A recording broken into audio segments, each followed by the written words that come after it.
What's up, everyone, and welcome to Project XTalk, an Xbox podcast, episode number 210, presented by Save the Game Media.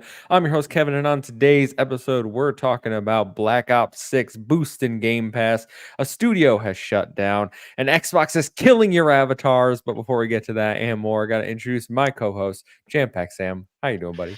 I'm doing well. I just got this vision of like the Me Plaza, and it's just Phil Spencer out there, just Glock ready. Just look at the wall, close your eyes. It'll be over soon with all these avatars. But I'm Time to die. I'm doing well, man. It's been a busy week. It has been a hectic week, but it's Thanksgiving. We've got a lot to be thankful for, including some great games. And happy to be back for another round. How are you? Yes, I am doing well. I have had very busy. As I mentioned last week, went to New York City Friday, Saturday. It was a very exhausting trip. First of all, Subway is a great invention, but it costs $3 to ride every time you get on it. It gets a little bit pricey. Otherwise, you just gotta walk everywhere, and I'm like, it's like 11 a.m. I'm at like 18,000 steps. I'm like, ooh, my feet are gonna be hurting today.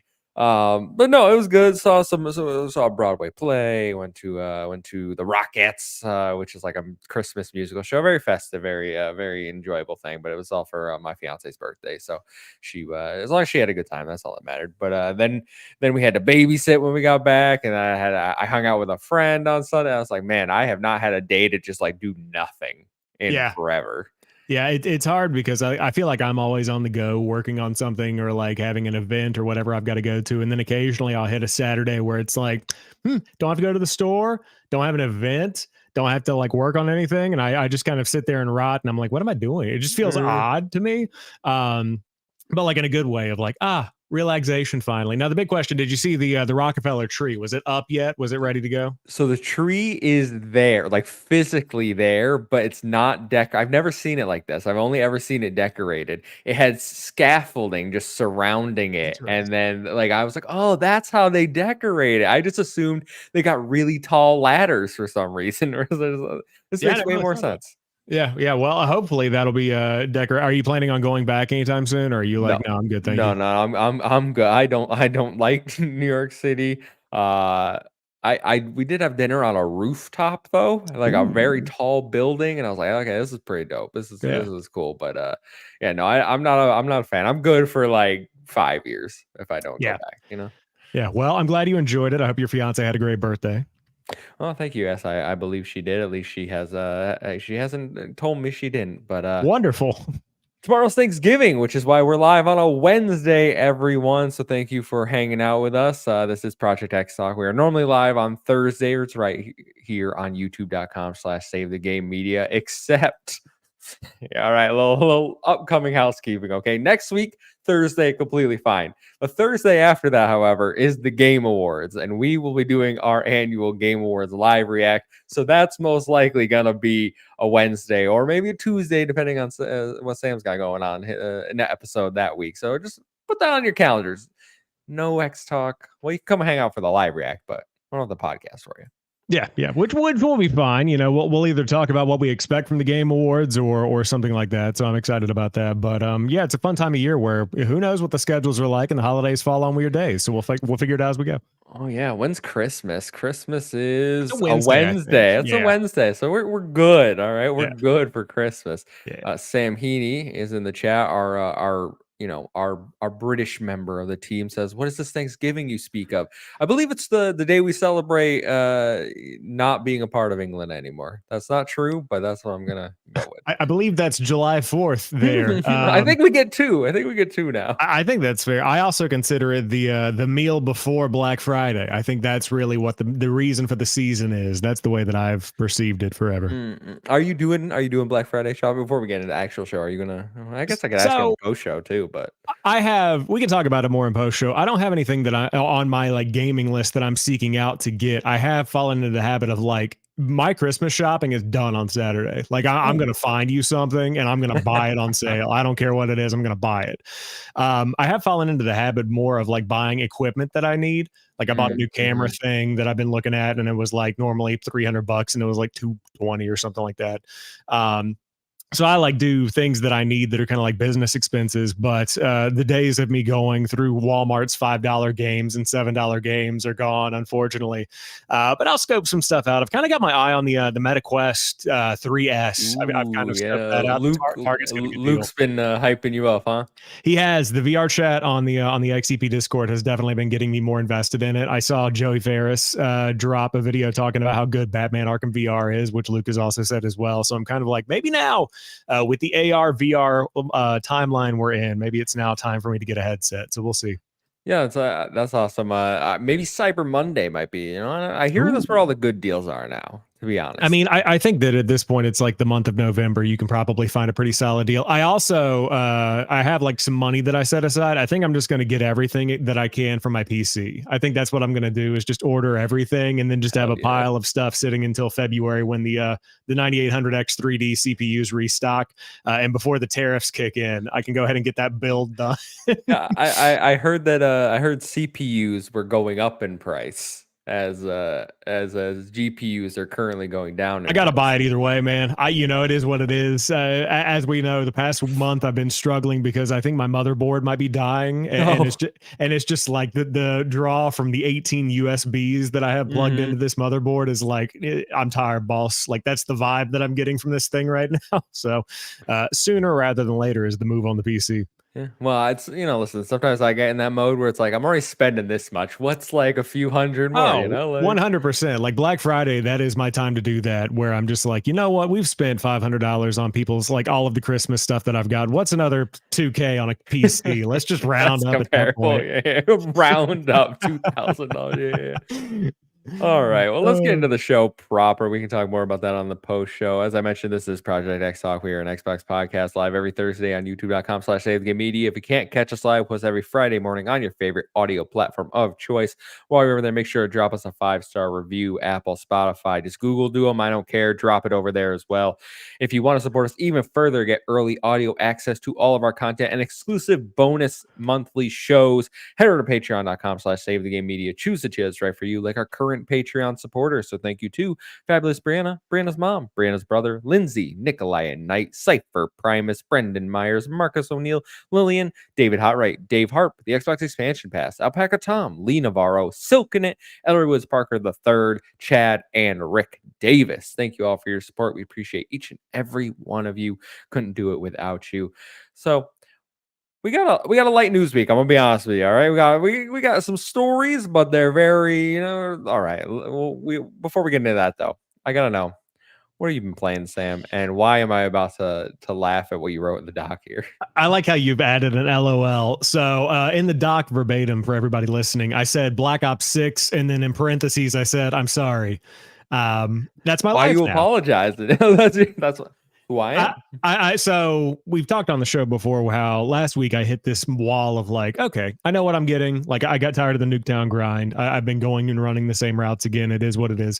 I've kind of moved on. So I went to Mhm. Stalker 2, bounced around in Stalker 2 for a minute.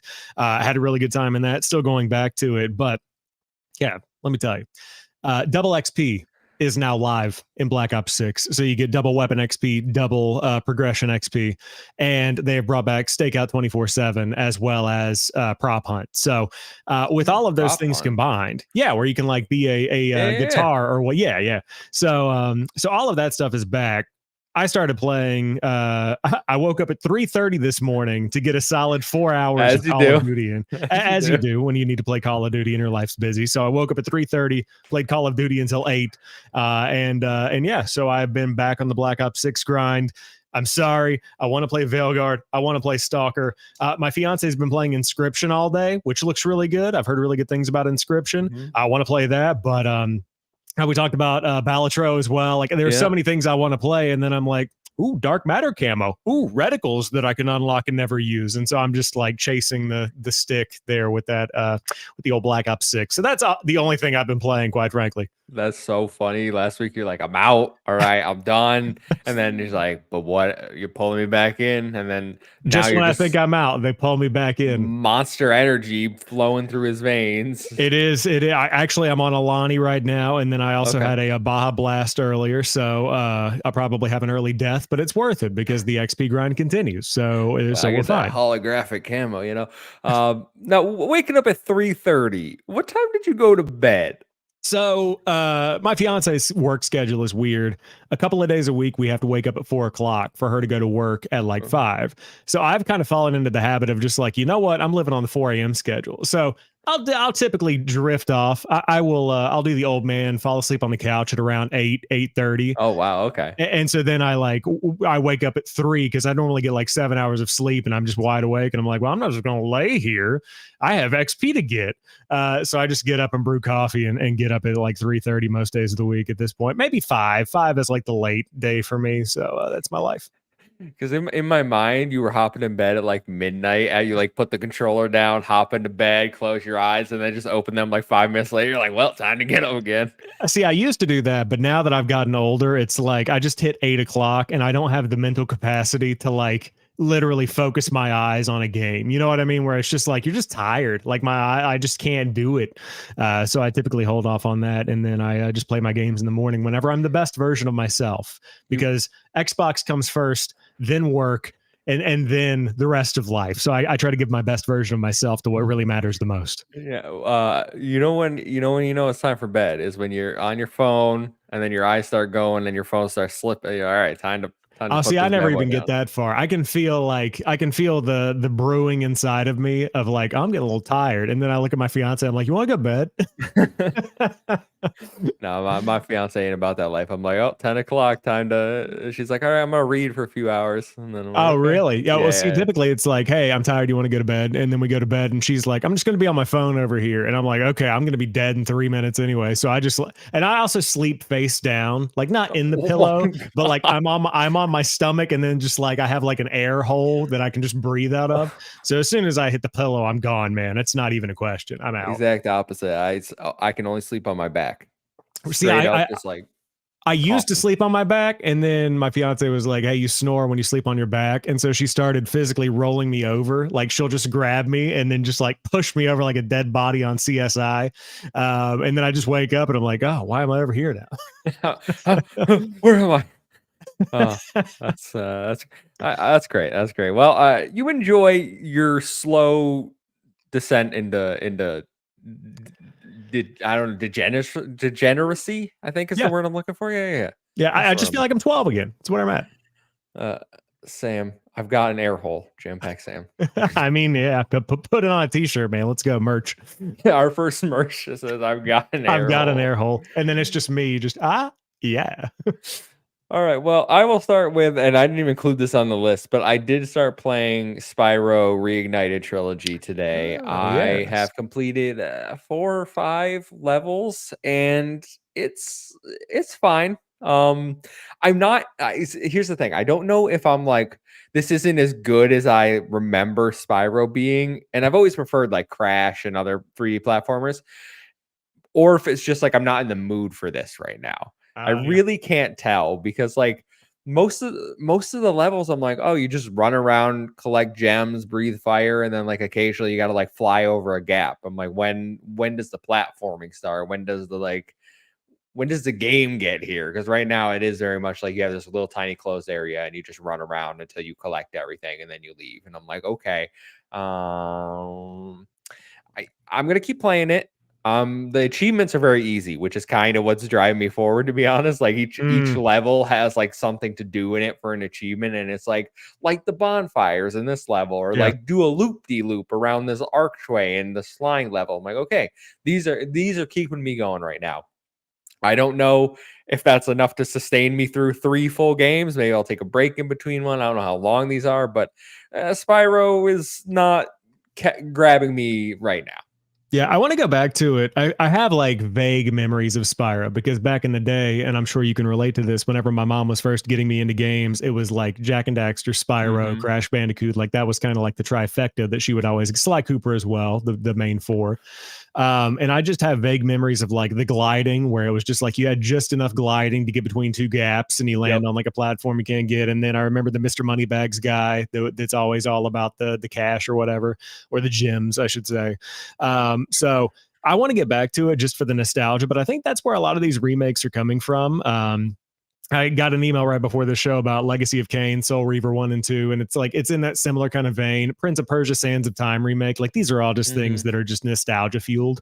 And so if it's kind of like a faithful recreation of the original, it's one of those things where it's like, oh yeah, just like I remember it. And then you're like, did do I really like this anymore? Like, have I grown as a person? See, like, I didn't have this issue with Crash. I was like, "Oh, man, just as good as I remember it." Like, "Ooh, baby, Yeah. this is a great platformer." So, I really again, I don't know if it's just because like, Spyro was never really big on my list, but I'm gonna give it a little bit longer. I've only put, like, 40 minutes into it, so it is very early days. Maybe the levels get more complicated, new mechanics. I don't know what's going on. You know what remake is solid though? Crash Team Racing Nitro Fueled. That Yeah, that I that have it thing on lives up Xbox. to every expectation. That is a banger all day, every day of the week. I got that on I got that after the Activision acquisition went through because it was one of those things where it's like, I could wait for this. This will eventually come to Game Pass, but also $13. So I'm just Correct. gonna grab this. Yeah, I think I've told you I went to GameStop and I wanted to get a copy of Insane Trilogy, and then I opened the box and it was just Nitro Fueled, and I was like, Yeah, okay, okay. that's Yeah, fine. Yeah, sure, yeah. why not? Not bad. Could be Yeah, worse. could be worse. Yeah, could have gotten worse things, so I'll take it. I've also been playing a lot more of Balatro, Mhm. and I am coming to the realization that I I don't know if I'm doing something wrong, but like, how do you win?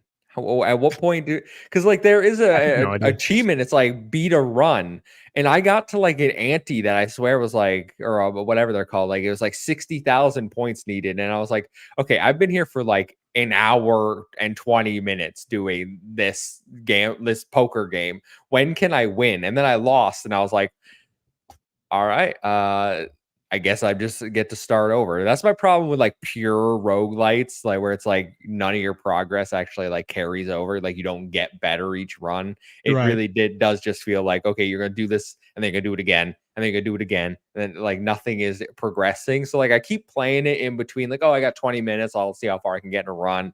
And I feel like I'm getting worse the more I play, but yeah, I'm not sure what's going on. I'm not sure how much longer I have it. I put almost 8 hours into it, so Yeah, it's solid. I saw you playing it earlier today. This is one that's kind of like I just have it in the back of my mind where it's like whenever I sit down to play a game, I'm like, well, the hot list is live in Black Ops, and then I just want to play something that's a real game. And not to say the Black Ops isn't a real game, but like I want to get back to the meat and potatoes of mhm. like what I like doing is small stuff. So I'll get to it eventually, but I know Silken It also I believe is a big Balatro guy if I remember correctly. I just associate all the indie games with Silken It at this point, where it's Oh, just like yeah, yeah, I know he's probably played something. Nine Souls has been rising on my list as well. Yeah, there's plenty of people that can tell you more about it. I'm not one of them though. So best of luck to you. I'll keep you in my thoughts as you navigate the world of Bellatro. yeah. If anyone listening can tell me, how to win a run or how to get better at Balatro, because like I'm like, oh, I got a straight, I got a flush. I'm like playing all these hands, and it's like sometimes I get no points, and I'm like, I'm trying to be strategic. I'm trying to be like, okay, I get chips for playing these, I get multipliers for doing this, and it's like, and I just lose, and I'm like, all right, well, I tried. Another game that I beat, I talked about this a little bit last week. Akimbot. I have platinumed it. Very easy platinum. Really Yes. enjoyed it. I will say, I think it overstays its welcome. It took me about 8-ish hours, maybe a little more than that to finish it. And the last levels, I would call them, are infuriating. Very, very Mm, frustrating because they're like, hey, you know all the parts of the game that were like the worst? We're gonna make you do that one after the other again. So there's like a part where it turns into like a 2D fighter and it controls horribly and it's yeah, I don't, they have like weird little mini games in there as like their levels. And there's one where I think they were going for a Halo style, like you're in a cart and stuff is falling around you. You gotta like get to the oh, yeah, like yeah, they're yeah, yeah. going for that, but they put you in this buggy that controls like absolute dog crap. So I'm sitting there and like I'm getting so frustrated because I'm just trying to like, okay, keep the joystick tight. I'm just going straight, like stuff's falling, like maybe a little turn so you don't get caught. Like basically just trying to keep it. And then all of a sudden the buggy would just like spin out when you hit the ground and you go off the Perfect. stage. You have to restart the whole thing because it's a race. You got to beat 2 other people. And I'm just like, I was so mad. My fiance was like, maybe you should just take a break and come back to that. And I was like, okay. But I did it. I beat it. I got there in the end. That's really my only issues. I will say, I looked up the developer after I beat the game, and I didn't know this ahead of time, but they made Pumpkin Jack, which is I saw you say that. also Yeah, I yeah, saw that. which is one of my I really like that platformer. Like I would say I love that platformer, especially super a Halloween type game. But like I think that's a much better game than this one is, to be honest. Like I know they're going for something different. This is more Ratchet and Clank inspired, and that is more just traditional 3D platformer. But I really do think they nailed that one, and this one has a few kinks to work out. Yeah, I'm looking at Pumpkin Jack. It kind of reminds me of what's the name of that game? The other one that was medieval a little bit. Kind of reminds me of medieval Yes, except on the good. vibe. Oh, throwing some shade. I Okay, all tried right. Medieval. I didn't like that game at all. I just remember the coverage of it a couple of years ago whenever it came out. But yeah, Akimbot's still on my Xbox wish list. I'll probably grab it on a sale at some point in the future. But glad you rolled credits on it. Congratulations on actually playing games instead of being Yeah. like me and just stuck in this perpetual live service world that we live in now. Yep. So I'm proud of you. That's game number 60 done for the year, everyone. Jeez, that's impressive. That is very nice. That's usually what I usually knock out about that many every year. So Yeah. that's all I've been playing though. I How many don't battle know. passes you finished, huh? How many battle passes you got? Well, let's see. Divide the one plus 0 is How gonna many be a how many 0. Halo cosmetics that you're never going to equip have you unlocked, I huh? haven't booted Halo in 2024, man. Unfortunate, man. Not even after the Halo 2 updates. What kind of Xbox fan are you? Can't believe Well, this. here's the thing. It was sitting on my Xbox, and then when my Xbox died and I got the new one, I was Mm. like, do I need to install it? Like, does it need to just get like, do I need to download the hundreds of gigabytes just for it to sit there right now? Yeah, I get that. I kind of have Master Chief Collection installed just out of respect. You know, it's almost like it's like having Grandpa's picture on the mantle in the living room, where it's like he's still with us. And then every time there's a new game that comes out, I'm like, oh, it's a whole lot of gigabytes for Halo 3, and I know that I'm not gonna like go back and play it directly. So I have to convince myself like it's okay to let go and just play through the cloud or reinstall it whenever I want it. Silkina ask, how many dialogue did you skip to get that many games? All right. I need this narrative to end, all right? I don't skip dialogue, all right? I have it on the fast, like auto pop the dialogue. I read it, and then I hit A to go to the next line, okay? Here's what I think everyone else does, though. And I've gathered this from listening to other people, so maybe I am weird, is that like during a cutscene, they'll like put their controller down and just like let everyone finish their voice lines, where I'm just like, I'm gonna read what they say on the subtitles and then I'm Mm. gonna like go to the next line, where I think everyone else is just like, I'm gonna let the actor speak his entire sentence. Yeah, see, I'm one of the people that lets everything speak unless it's a game that I just literally don't care about. Like if I'm just blowing through it just for the gameplay and it's a story that's irrelevant, then I'll skip through some of the stuff and just read it like that. But typically if it's like a delivery that I'm looking forward, like Alan Wake, I'm listening to all of the lines. Oh I'm yeah, hearing what well they have to yeah. say. I don't even know if you can skip it. Alan Wake is one I'm putting the controller down, but like my JRPGs, I'm like I'm half the time they're not even voiced. All right, I'm not sitting there Yeah. waiting for this stuff to like move their mouse. I move their mouse right when they're just randomly. The audio listeners are like, what's he talking about? Yeah. What? No idea. All right. So now that that's settled, why Oh, don't we jump? Silkenit said he only has 92 hours in Balatro, so he doesn't know what's going on. Don't worry about that. Yeah. Amateur. Damn, gotta get those numbers up. If you add mine and yours, we're at 100. Ooh, Synergy. wow. Look at that. All right, why don't we jump into the news for this week? Like I said, it's a light news week. I didn't even make the little things to scroll on the bottom for this, so that's my bad, guys. Story number 1, Black Ops 6 has grown Game Pass. This comes from Matt Piscatella over at Circana, who released figures for video games in October, the day after we recorded last week. He says hardware continues to be down year over year, but only fell 23% in October, but sales and content rose by 10%, the highest since July.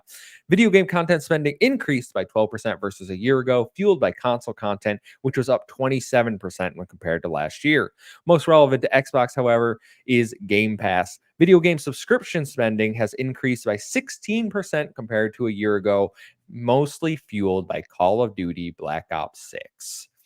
So, Call of Duty is boosting Game Pass. We've been hearing this trickle out. I think Satya said it a few weeks ago. We talked about now we have like more firm data from Matt Piscatella over Circana.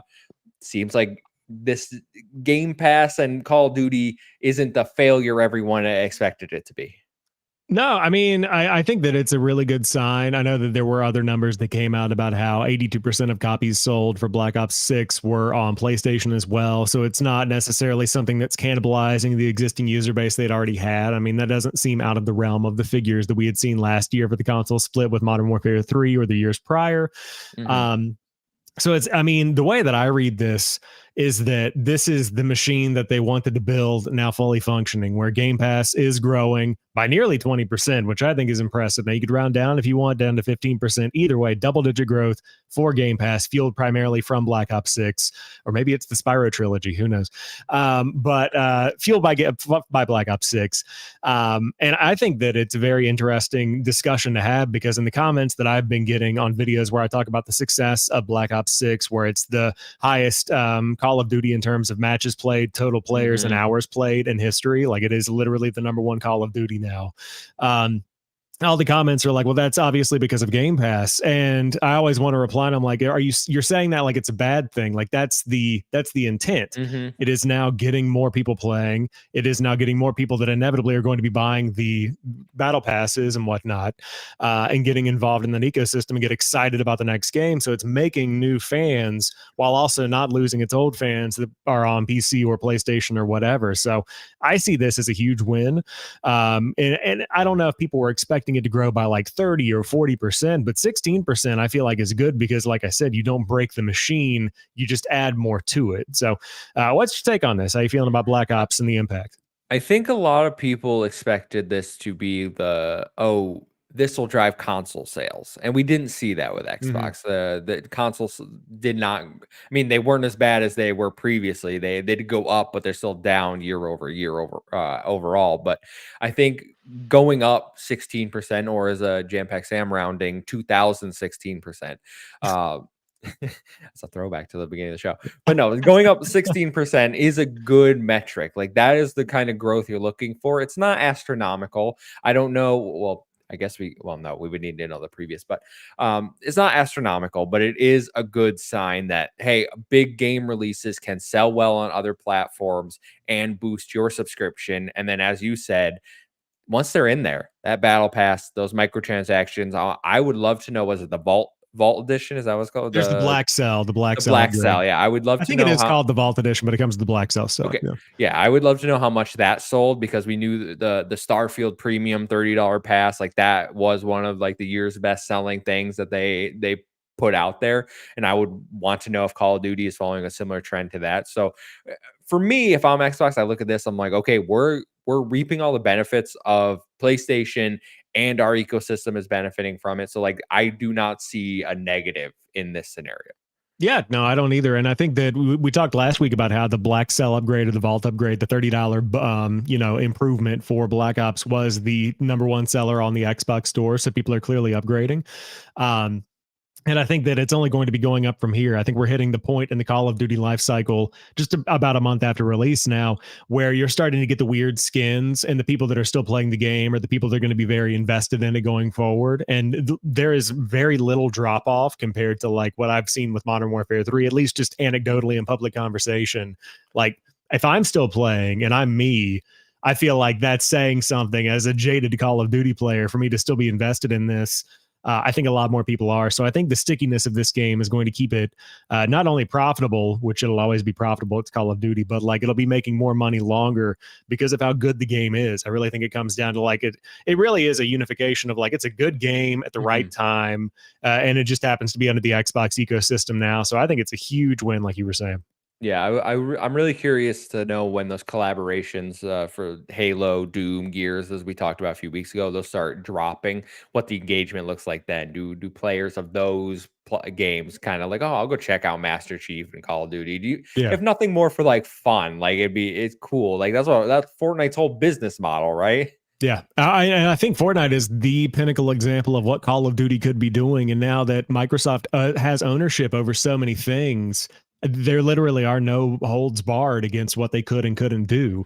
I mean, you've got Gears in COD, Halo in COD, what Doom in COD, like you said. You've got so many things you could do. I mean, Killer Instinct could have an entire tracer pack if you wanted to throw Yeah. Killer Instinct characters in there. Like it's just literally limitless possibilities digging into their own catalog, and they have close relationships with EA and Ubisoft as well. So I don't see why that wouldn't work either. Um, but I'm excited for it, and let me tell you, I'm not a huge fan of like the oh you can buy a shark guy for $20, and I'm like that $20 is a lot of money. You come to me with Chief once again, I will throw you my credit card. I will literally yeet my wallet in your general direction as long as you promise to give me that in return. So I'm very much so looking forward to that inevitably coming at some point. Microsoft, if you drop a Banjo Kazooie skin, I'll download the game. You can here's how it would work. Banjo is the COD character. Mhm. Kazooie is the gun, and you fire eggs. I like that. I like that. Very nice. Yeah, yeah. I would $20, $30. Here you go. I'll take get a little tip $40 maybe. for $60. Give me a Banjo game. Uh, Uh, All right, well, let's move on to story number two. This is a sad one. Humanoid Origin has shut down. This is the former Mass Effect director and BioWare alumni, Casey Hudson. His studio, he announced over on LinkedIn of all places, not the Twitter post that we usually get. LinkedIn right. is I got to go to every social media now to get the news. He said that his new studio, Human Origin, will be shutting down immediately, stating, quote, despite efforts to shield the studio from broader challenges in the industry, an unexpected shortfall of funding left us unable to sustain operations. The studio was working on a new science fiction game. Sam, I don't know if you knew anything about this studio. I've obviously a huge BioWare fan, in term, huge Casey Hudson fan. So I was eagerly anticipating what his new studio was going to show us in the years to come. Unfortunately, not happening. What's how you feeling? I wanted to kind of loop in another story as well that dropped, and I think it just happened 8 hours ago. But this one's coming from Game Rant, where former Mass Effect developer places new game on hold indefinitely, and this is coming from Worlds Untold, which was headed by Oh Mass Effect no. alumni Mac Walters. So not only do we have two Mass Effect alumnus or alumni, however you want to say it, both facing these issues, I think this paints a really interesting picture of how no matter how big your name is or how big of a reputation you might have, people are not greenlighting new stuff. And I think that it's very difficult for people to find funding for these things. Now, of course, different situations for different groups. But the money isn't flowing the way that it might have been 10 or 15 years ago, where if you have a name like Casey Hudson or you've worked on a game like Mass Effect, people would just throw money at you and let you do what you want. When I was reading this, I thought a lot about Marcus Leto, where he kind of spun off and did, I think it was called Disintegration, where he was like of Halo, Mhm. notoriety, and he had a very big track record there. And that game like got greenlit, came out, no one played it, and it was just a bummer that it got shut down and it didn't work out the way that they thought it would. And I think that a lot of people are trying to avoid that situation in a time where money's incredibly tight for experimental new titles. Um, because while you do have Casey Hudson, who's got like a ton of talent there, obviously, if the project that he's working on may or may not work out and it's kind of a 50-50 shot of it catching on, even if they're super confident in it, are investors going to be taking a risk on putting that funding and that money where their mouth is? So I get it, man. It's a tough choice, but it's a bummer to see the creativity of the industry being stifled by the funding and financial side of it. Yeah, and I forget who what was it, some studio head. It was no, it was former Arcane director. I can't remember his name, but he put out a tweet recently because people were criticizing Stalker, like the review scores making fun of it. Mhm. And I think he quote tweeted and it said the Stalker reviews are why the current games industry is so scared to make anything that isn't boring and safe. Because he Mhm. was like kind of defending them, saying like, hey, they made a game that isn't the same stuff you get fed over and over again, and this is how it reviews, and people are trashing it online. Which I was like, okay, that's very like probably a nicer way to say that, but your point is taken, and it's something that like I've been repeating all year. Last year, when we see things like Immortals of Avium, we see Tales of Mhm. Zero's out, like people are trying to make new creative things or stuff that isn't tied to an existing IP, new original games, and they're just seeing no success. And when I look at studios trying to get up, and really does go back to what you were saying, like no matter what name you have attached, or the talent, even look at what happened to Firewalk with Concord. The amount of talent in that studio. You have people from Bungie, like crazy successful developers were at that studio, and their game came out, the biggest flop in PlayStation history, right? Shut down weeks later after they pulled the game from market. So like not only did investors get burned on that, Sony got burned on that, players got burned on that, those developers got laid off. Like it's just a crazy time in the industry where no matter who you are, no matter what studio you work for, people don't want to give you money. People don't want to buy your games if you somehow manage to get the funding for your new game, for your new IP. I really don't know what else, like just make Assassin's Creed, I guess. Yeah, well, that's what sucks. And that, you bring up Assassin's Creed. Ubisoft was like, "Hey, we've lost a ton of money trying other things, so we're going to make 17 Assassin's Creed games every 3 months." And I'm exaggerating, And a but new and a new Animal Crossing style game, apparently. I don't know if you saw those reports. Yeah, apparently one of their studios is making an animal style or Animal Crossing style game. I think they have one studio working on every flavor of everything, and none of it will ever see the light of day. And if it does, it will never go anywhere. It's just so unfortunate to see Ubisoft throwing so much money just down the drain. They've had so many like random battle royales and just like test stuff that Didn't they've they have a thrown out there. battle royale that like they pulled off the They did. market? They Yeah, did. I forget what it was. Hyperscape. That's what it was. that sounds familiar. Yeah, it was Hyperscape. I played it for a minute. It was not good. And then it was gone like 3 days later. But I worry about games in 2025 where you mentioned Immortals of Avium. I know we've talked about games like what was the one you played earlier this year that you were like, yeah, it's okay. Do you remember what I'm talking about? It kind of had the same vibe of like an Immortals of Avium. Hmm. Oh no, you liked it. It was better than Banishers. That's what I'm Oh thinking yeah, about. yeah. Don't Nod, which also nobody bought that game, Right. and they had to lay off a bunch of people at Right. their studio. So it's like Immortals of Avium, good game, not great game, still good, still fun. Did not do well. Now they're struggling. If not, I don't know if they shut down or not, but I think they're like all getting merged into other projects. Like they've kind of dissolved. Then you have Banishers. Then you had Flintlock, and I don't know how that's sold, but it's in that same kind of vein earlier this year on Game Pass. And then I look forward to a game like Claire Obscure Expedition 33, and I had to Google the name of it because I forgot what the name was.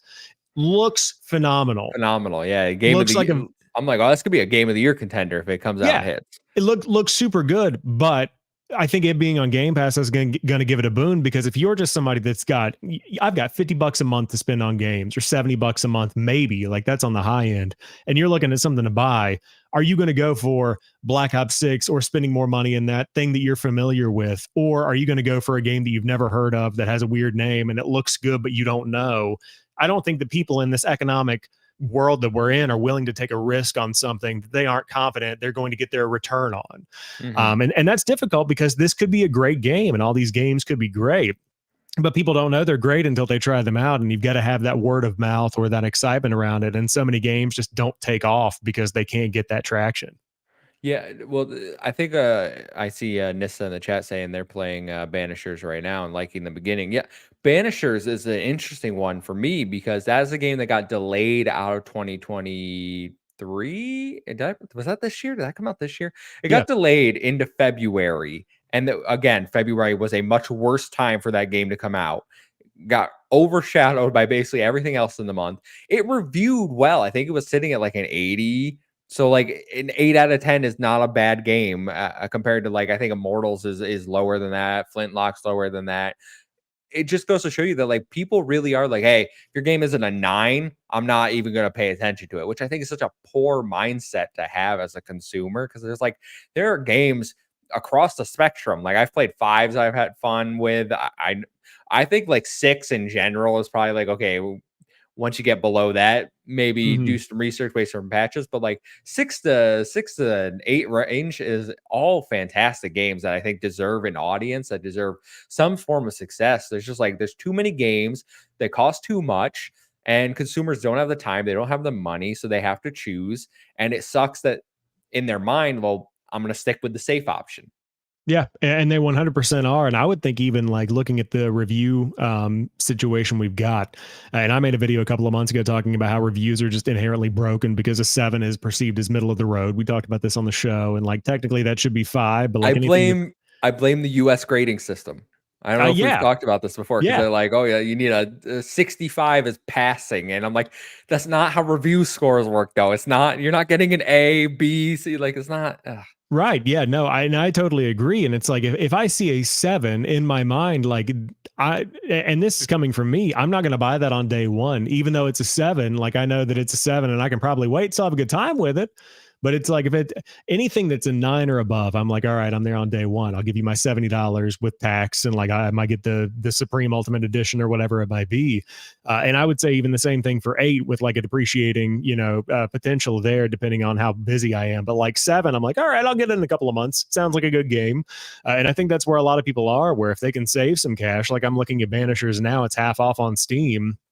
Okay, $25. Yeah, that's might be something I get. Same thing with a Kimbot, where yeah, it's smaller studio game I want to play, but I've got so much other stuff going on with the games that I know and love and trust. It's like, well, I don't want to spend money on a Kimbot right now, and I can't even play it. Mhm. And so a lot of people just aren't willing to dish out that cash out of the kindness of their heart. They've kind of got to wait till it makes sense for their gaming backlog, and I think that's where a lot of the missed opportunity for income comes from for some of these smaller and bigger developers that are trying new ideas. How would you feel, and this is never gonna happen, but hypothetically, if everyone was just like, no new games are coming out an entire year? How would I feel about Yeah, it? how would you feel personally? It depends on how many tracer packs to put in Call of Duty. Right. Uh, no, I mean, I would be fine. I mean, I have so many things that I could be playing right now that I think a year of buffer would actually allow me to catch up. But then you have that, like, if I were to do that myself, then I'm just a year behind everybody else. So, as somebody who's like on a podcast who likes to keep up with the zeitgeist of stuff, like, what am I supposed to do? Not play these games that are coming? Not play 20 minutes of Veilguard, Kevin? I can't not do that. It's just so sad. Well, I mean, you could, but no, Yeah. I'm listen, I'm with you. There are certainly times I get caught up in the zeitgeist moments. There are times where I regret it. There are times where I don't regret it. Like I think Helldivers is one. I'm like, you know what? In retrospect, could have waited for a sale on that one, because Yeah. it's like I had enough fun with it, but I don't know, $40 for fun for me, which I get other people. Right. That was the best $40 I spent this year. Yeah. Yeah. I think that it also depends too. I feel like for me, Helldivers 2, I wanted to be a part of that moment. So like I paid $40 to be a part of like where everything on TikTok was Helldivers memes. And it was just like a cultural point in the year for the gaming space. And that's kind of what I spent my $40 on. Like, well, I go back and play some Helldivers 2. Yeah, occasionally I'll boot it up. But yeah, I think those live service games and the things that blow up like that kind of have that majesticness to them, if that's a word, where it's like, oh, I've got to get in on this. It's like the thing that's going on Mm, right now.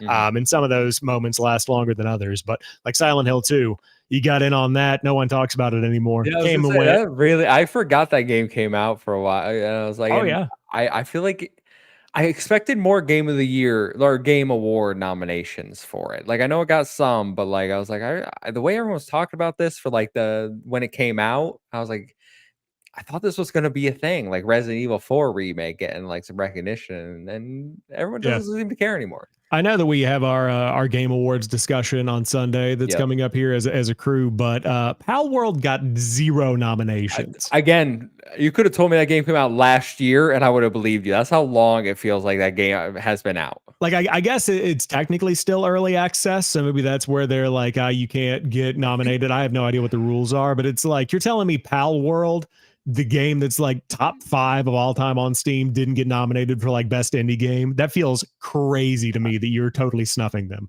I feel like community support or so, like at least one of those, because I'm pretty sure like Fortnite's been in things like Legal that, and legal that was support. yeah, Best most legal pending support, lawsuit. Pal World, Microsoft nominated. Oh, lawsuit categories, Jeff. Where are we at, dog? Let's go, man. I'm Oh yeah, excited for that Hades one. 2 didn't get anything either. Yeah, That's that's another. well, I think that's also early access. I just oh god, I touched the teleprompter. Oh, I have a giant fingerprint smudge on my teleprompter now. That's horrible. God. Oh, I'm looking at it. It's looking at me. Oh. Oh god. But yeah, I Uh, agree with David Hodright. The Game Awards is getting side-eyed for sure. I mean, like mhm. I did a video where I voted on every category, and I was going through them because I just kind of like went in blindly, and half of them I'm like, what is this? Like, what are we doing here?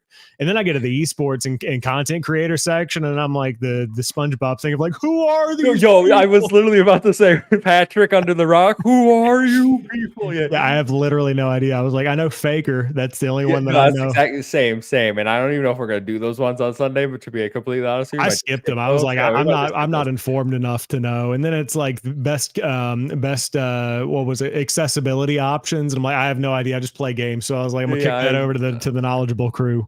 yeah. Oh man, it's wild. But no, it's so funny because like, did you see the this completely off topic, but the SpongeBob meme got me thinking about this. Did you see the trailer for the Concord episode of Secret? I saw clips of it. I didn't see Okay, the full. I watched the trailer, like the teaser or whatever. Not a single character in that trailer was in the game. So I literally just thought, who are you people? Like, what is this? How are you having a TV show with people that weren't in the game that you're basing on the game?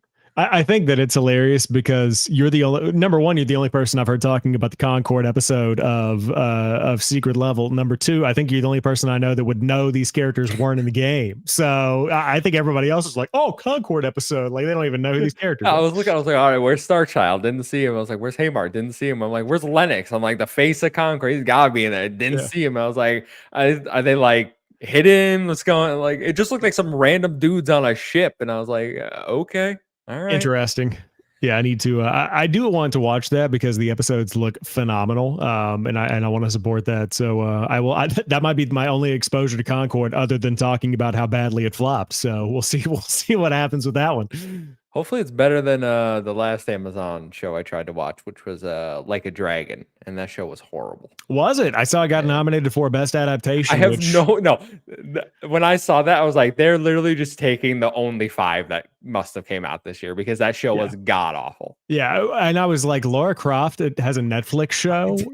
Oh, Oh, whoa, are I you kidding guess. me? Yeah, that's I very guess. odd. But hey, Last of Us next year, and then there's Fallout season 2 that's on the way. So like, there's some good content coming. I'm excited about that. Fallout's got that locked down, by the way. But we'll continue this conversation on Halo Sunday. season 3. No. No, Okay. no. R.I.P. Master Yeah. Chief's gone forever. Maybe. Revival? Nah, it's Yeah, over. it's gone. It's gone. Yeah. All right, let's go into story number 3. Goodbye, Xbox avatars. Xbox has announced that starting January 9th, 2025, the Xbox Avatar Editor app will be discontinued due to low engagement and a shift in focus toward delivering other player experiences. After that time, you won't be able to access your avatar or purchased items. However, you will automatically be refunded for any purchased items since November 1st, 2023. Sam, if you're like me, you didn't even know that you could purchase items for your avatar, let alone are going to get refunded for them.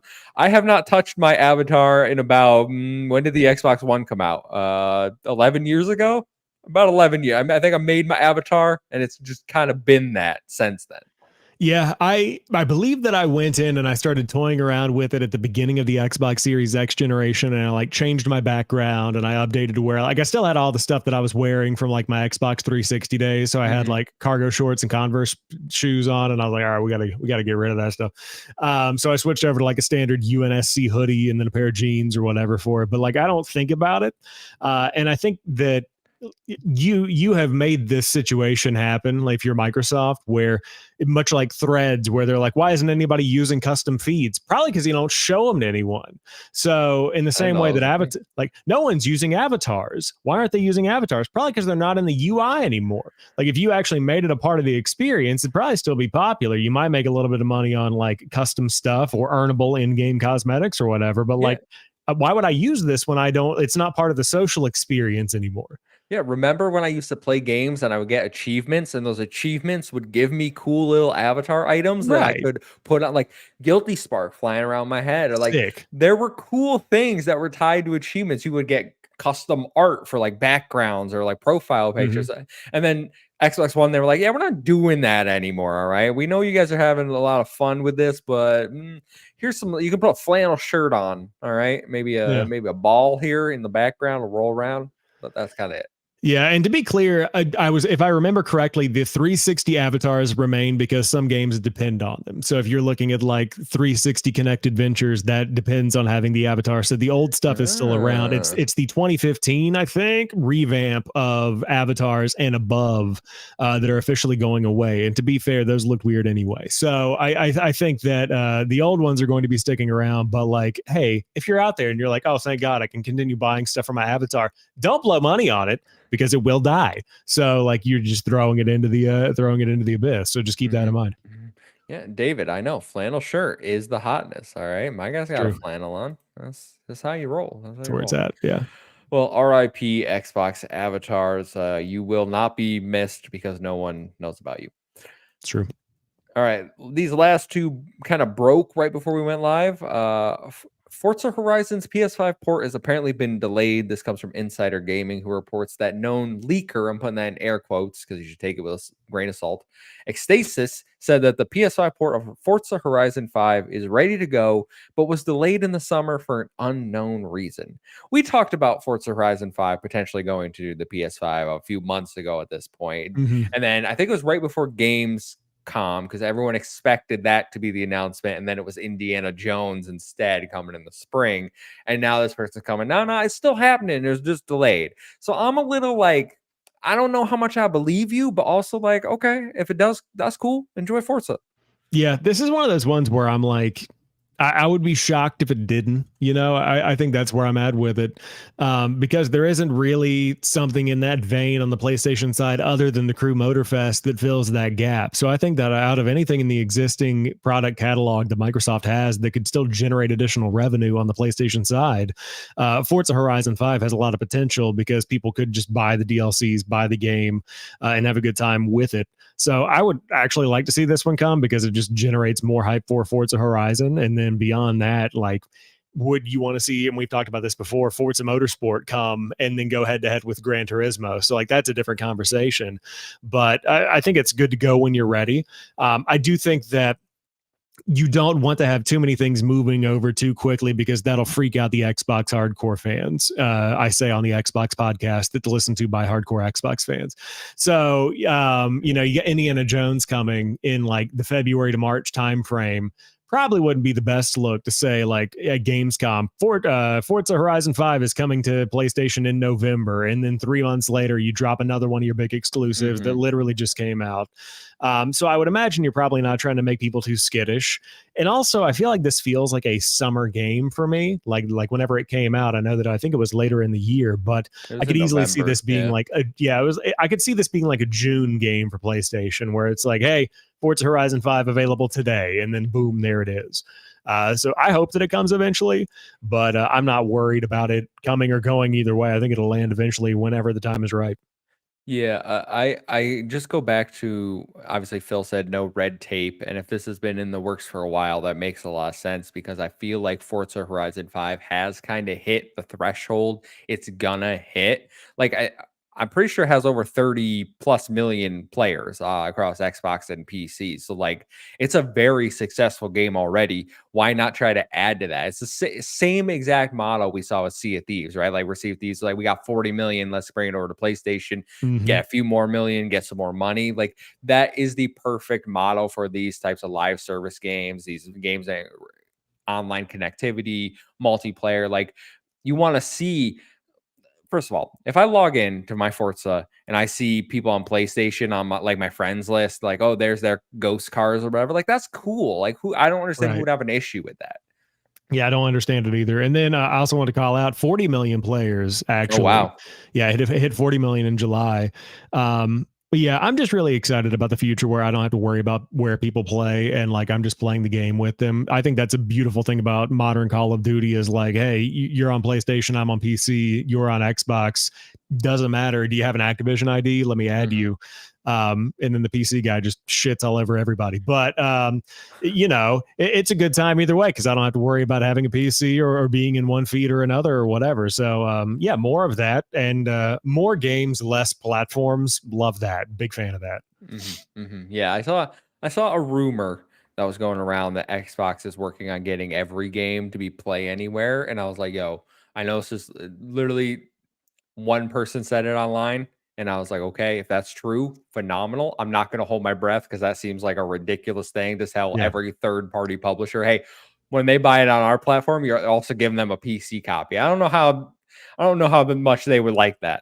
Yeah, I think it would be super interesting to think about and to have a discussion about because I don't know anyone that plays on PC that that's not in our community that's like Xbox focused. I don't know like standard regular PC players that would be willing to buy on the Xbox app. Like I think Mhm. anybody playing on PC, 90% are going to Steam.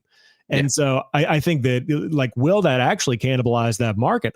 I don't know that I think that it will. I think that you would still be kind of okay if you did that license thing, but is that additional money you're throwing down to get that deal locked in worth the turnaround you're going to have on the cross play, cross pollination That aspect? I don't know. that could be like obviously Xbox has these numbers. If they see, hey, nobody buys games in the Windows stores, like let's just give them some cash to make this happen.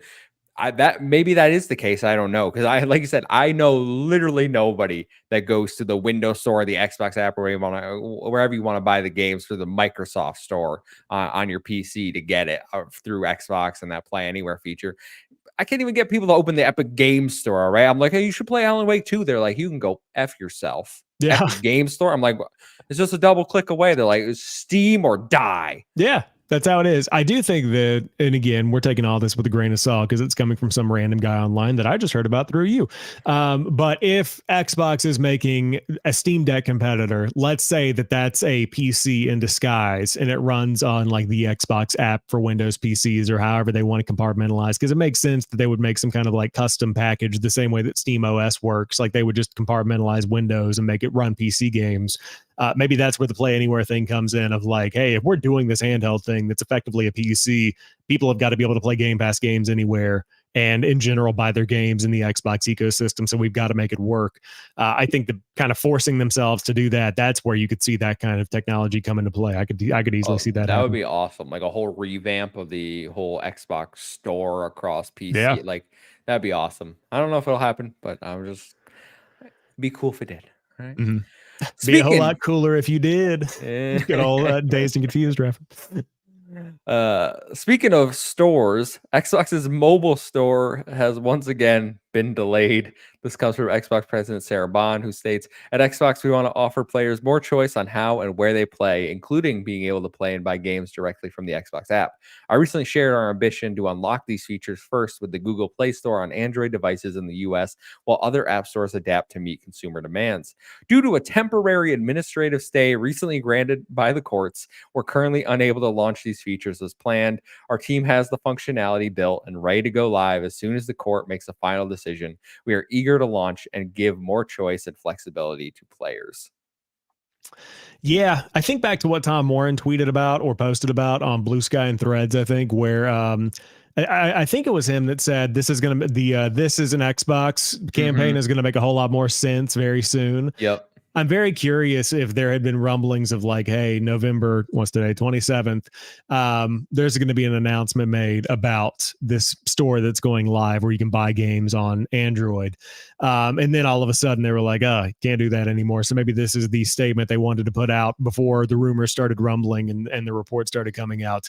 Um, I love this idea because it changes the way we've been talking about the mobile store.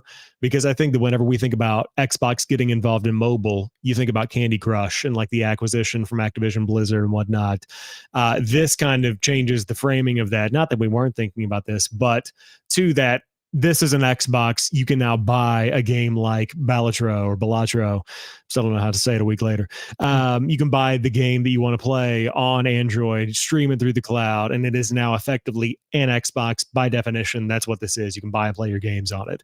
Um, my question in the XEP Discord is like, couldn't they handle this the same way that Amazon handles stuff, where you can't buy stuff in the app if it's like a Kindle book or whatever? Like, you can't buy Kindle stuff in the Amazon app or a digital movie or whatever, but you can do it on the browser the same way that it's like cloud streaming through Safari. If you're on an iOS, you can just Mhm. stream through the browser. So, like, is there a workaround there? And I'm saying things they've surely explored. So there's a reason they're not able to do this, I'm sure. But it just feels like there's a path forward here that doesn't necessarily mean waiting on the courts, but maybe they just want to be a holistic app right from the get go. So we'll see. But what's your feel on this? How you feeling about the App Store side of Microsoft? Yeah, so I thought it was interesting because I booted up my Xbox app yesterday, 2 days ago, and I noticed that I don't know when they did this, but we might have even talked about it. But they added all the prices to the games when you go like Mm. click them and you go to download them to your console. And I was like, oh wow, like they must be gearing up to let me like buy these through the app, which would be great. My thing is though, I can buy games on my PlayStation app. And I don't know if that's because like when I click add to cart, it opens a new window. And is that window technically like opening like a browser? I think so. So it's kind of Okay. like it's like disguising a browser in the in-app experience because Okay. it has that buffer and it's just opening an instance of whatever they've got built in. Because I was like, I don't think PlayStation is giving Apple money. So like Xbox wants it all built into the app experience, which I think is cool. But like I'm also just fine with if you just give me that window disguise. Like it's no difference to my experience. I really don't Yeah. understand like what why that would be the thing stopping them from rolling this out. Yeah, I would imagine like if that is the reason they're pausing the rollout of this, they really want this to feel like a comprehensive, no compromises Xbox. Like you have an Xbox, and I think that's a really important thing to nail, because if any part of this experience feels lesser than compared to what you would get on PC or on console, then it's going to have a hard time growing. And I think it'll already feel lesser than because you are playing on a smaller screen that will have a little bit of delay on it because it's cloud. So like there are elements of this that are still going to be holding it back a little bit, but blurring those lines as much as possible between the console experience and the PC experience and the mobile experience is what's going to make this inevitably a success Mhm. whenever it finally lands. So take the time you need, do what you need to do. But I'll be curious to see how long this lasts. And again, with like, big political changes and stuff, it seems like there's going to be probably less regulation for them to deal with and work Mhm. through. So things might move quicker or more quickly. But time will tell how all that pans out. Yeah, I think I did see some people talking about how the courts might be waiting for the new administration to take over before they actually like make a Yeah. ruling on it. So it could be a couple months, because it is really just held up in the courts right now. They're like I said, they're ready to go, but legal stuff, all right, very very fun legal stuff, and it won't affect me because I have an iPhone, but I think you have a Google, right, or No, an no, I Android. have an Oh, iPhone. I'm an oh, you iPhone got man. back to it. Okay, okay. I Yeah. thought you were. For some reason, I I thought you. had a Pixel last year for like Okay. 2 months, and then my fiance bullied me into getting an iPhone because my text messages were green. So I just went back to Yes, a yes, yeah. yes, So yes. I Of went back to course. an iPhone 14, and now we're living that Apple life again. Yeah, well, Yeah. as you should, as you should. Ah, good woman, good woman. All right, well, let's let's jump into some listener questions to round out the show. We got two. First one comes from Ghostly Guides, who says, "Do you think Xbox should move away from its current S and X naming convention? I've seen a lot of people online trying to play Genshin Impact on Xbox One S consoles and being confused as to why they can't because it's only for the Series consoles." I mean, I think they're going to have to figure something out either way, because like now you've got the series element of it. So you went from one to series. You don't have any kind of like naming convention that makes sense to people. I do think the S and the X thing people get at this point, because I do think iPhone kind of led the way with that, where you had the iPhone S, like there was the S model of everything, the XS. I think they still have an iPhone. I forget what it's called now, but there's like the entry level one, kind of like the C, the iPhone 9C or whatever it used to be. But I think S is generally considered to be the entry level model. X is like the premium one, and I think they've kind of nailed that. But now we're getting to the point where it's like everything's an Xbox. Okay, yeah, but like how do you tell me that whenever you put out a new Mhm. box? Like what does this actually mean? So I don't even know how they deal with that, because at that point I feel like the smart move here, if you're saying this is an Xbox, make the next console and call it Xbox. Like I that's was all. just gonna say that. What if we just reboot it all and just Yeah. say Xbox? Yeah, like I think you have the Xbox S and the Xbox X, and those are the things you've got. Now, does that help the last 15 years of hardware and the confusion around it? No, because everybody's like, wait, so you're telling me this is an Xbox One S and I need to have the Xbox S? And then the guy at GameStop's like, yeah, and then grandma over here is just struggling to wrap her like comprehend this inevitably confusing situation. So I don't think they changed the S and X bar, but they've got to figure out something moving forward of like, how do you even handle this thing that they've created? I am very surprised that like people in the gaming community still are having issues with the naming convention. That seems wild to me. Like it's been 4 years. I feel like we should have a grip, but that gives me perspective of casual gaming market is not tuned into those things. Like they can still make those mistakes, and it's funny because I witnessed this in almost real time. Where when I went to get my current white one, I asked my fiance, I was like, can you just like look up how much it is? So she like Googled it, and then she's like, which one? I was like, the white one. And then she's like, okay, this one. And she shows me a 1S. And I was like, Yeah. no, no, no. I'm looking for the X. And then she's like, I don't see an X in white. And I was like, okay, well, this is a whole, you can't just say like colors or even Try all letters. digital. Try all. Yeah, you know, no, because then the 1S is all digital. So like that's what, yeah, it's the whole thing. So it is like if you aren't in the know, it can be Yeah. confusing. I do think that like I don't find it that hard. Like series and one, like there are words that differentiate it. So at that point, it's like okay, being an informed consumer, obviously. But for the next Xbox, let's make it simple. Just like go to the store. I want an Xbox. Like let's have one console. All Yeah. right, maybe different colors. You want a white one, you want a black one, but like one console, same specs, just Xbox.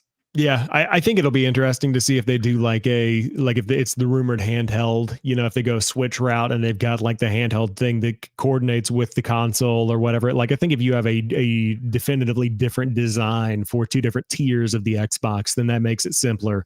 But kind of like you, I was in GameStop looking, just browsing clearance stuff and just kind of checking stuff out. And so 2 weeks in a row I was there, and both times, I'm not even lying, a dude came in. One dude was wanting college football. One dude was wanting Madden, or I think they were both wanting college football because I think Madden's still on last gen. But he was like, "Hey, I have an Xbox One S. I want the new college football game." And the guy had to explain, like, "No, it's only on the Xbox Series S." And they were like, "What do you mean?"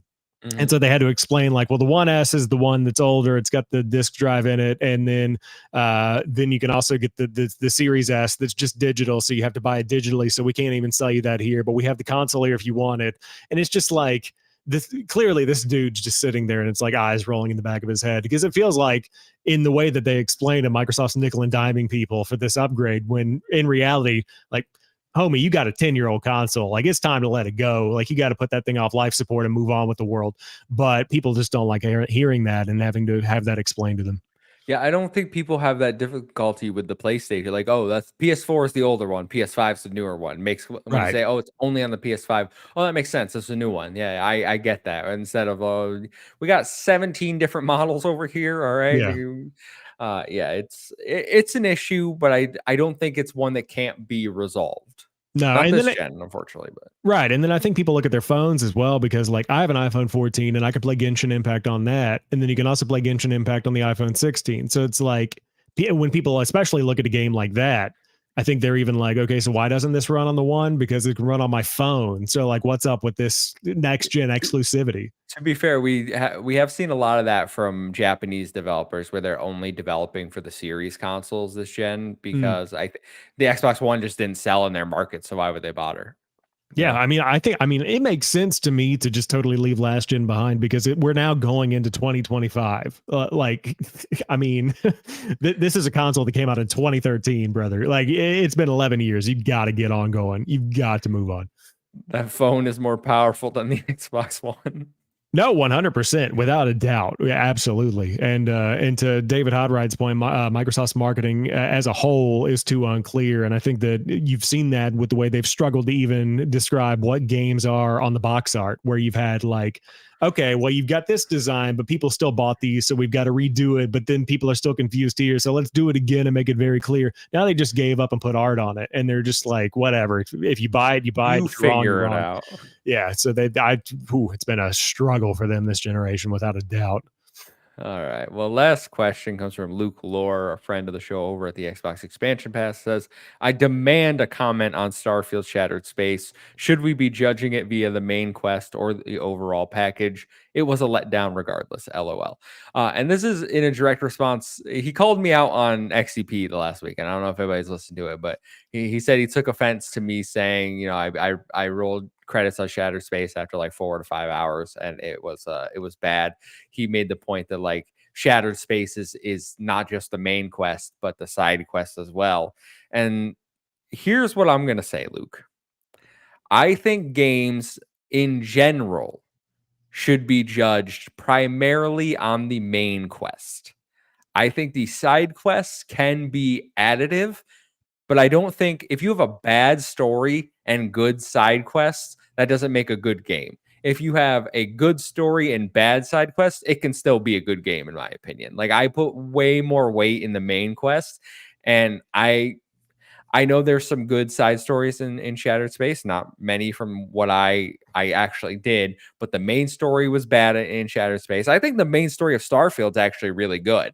I think the side quests in the main game of Starfield are pretty good. So like me, that game overall is a good package. But like there are definitely games that I've played where I'm like, okay, these side quests are just fetch. Like I don't like most of Final Fantasy VII Rebirth side quests. I still think Final Fantasy VII Rebirth is a phenomenal game. Yeah, I think that it's like a weighted approach for me where I was looking back at Star Wars Outlaws because the new Wildcard DLC came out. I think we talked about this last week where you're like, I had no idea. No one else did either. So I think Pause that 1 second. I heard they removed all the stealth. They so patched like out all the stealth. What's going they, on they here? they have made it to where stealth is less of a focus. So like you can go in and just go like I started blasting and you can kind of like do it like an action game now. And I do want to go back and play more of it because I feel like that's like it's like you made a turkey sandwich. You're like, you know what? I'm gonna put ketchup on it, and then everybody's like, wait, what? And then you take a bite and you're like, it might be pretty good, but it's like not what I imagined it would be. I think that's where Star Wars Outlaws is at right now, where like they just squirted action ketchup all over it, and they're like, what's going on here? Just because people wanted it. I don't know. All right, apologies for the tangent, but I did just have to. I Yeah. was like, I gotta ask Sam about that. Yeah, no, you're fine. But my thought about Star Wars Outlaws is that like you've got to judge that based on the main quest, and you can't be like Star Wars Outlaws was good. Really love Sabacc, like the card game that's in the like. Yeah, Sabacc can be good and can add to the experience, and the side quests can be good, but it's really about KVS and the main story. So like, I think that if it was me going off of a gut reaction, I would say like 70% of my Starfield impressions or thoughts would be on the main quest, and then the other 30% is supplemented by performance and side quests and like the overall vibe of the game. All of that to say, it's all right. Like that's about all I got on. It's fine. I don't really have any thoughts either way. But Yeah, I maintain Shattered Space is clearly cut content that they repackaged and sold to us, and hopefully the next expansion is better. But I kind of uninstalled Starfield. I was like, I'm good.